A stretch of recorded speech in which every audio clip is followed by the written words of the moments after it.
قرآن الکریم، قرآن ایک ایسی کتاب ہے جو کہ بے مثال ہے. آج تک نہ ایسی کتاب آئی تھی نہ آئے گی.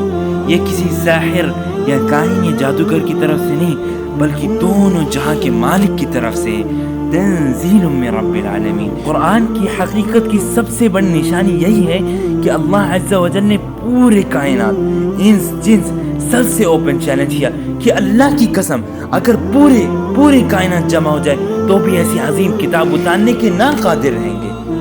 اور ہم میں سے اکثر لوگ ایسے عظیم کتاب کا اصل مقصد بھول چکے ہیں، اور آدھے لوگ تو اسے برکت کے لیے پڑھتے ہیں، جبکہ اس کا اصل مقصد یہ نہیں ہے. یہ ہدایت کے لیے آئی، ہدی للمتقین، برکت للمتقین نہیں آیا.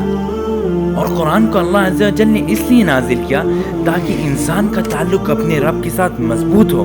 اس لیے نہیں کہ ہم اسے پڑھ کے رکھ دیں، بلکہ ہمیں چاہیے کہ ہم قرآن کو سمجھیں اور اس پہ عمل کریں اور سمجھائیں بھی. کیونکہ حدیث میں آتا ہے خیرکم من تعلم القرآن وعلم، تم میں سے بہتر وہی ہے جو قرآن کو سیکھے اور سکھائے بھی.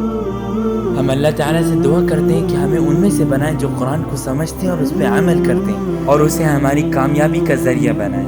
وآخر دعوانا ان الحمد للہ رب العالمین.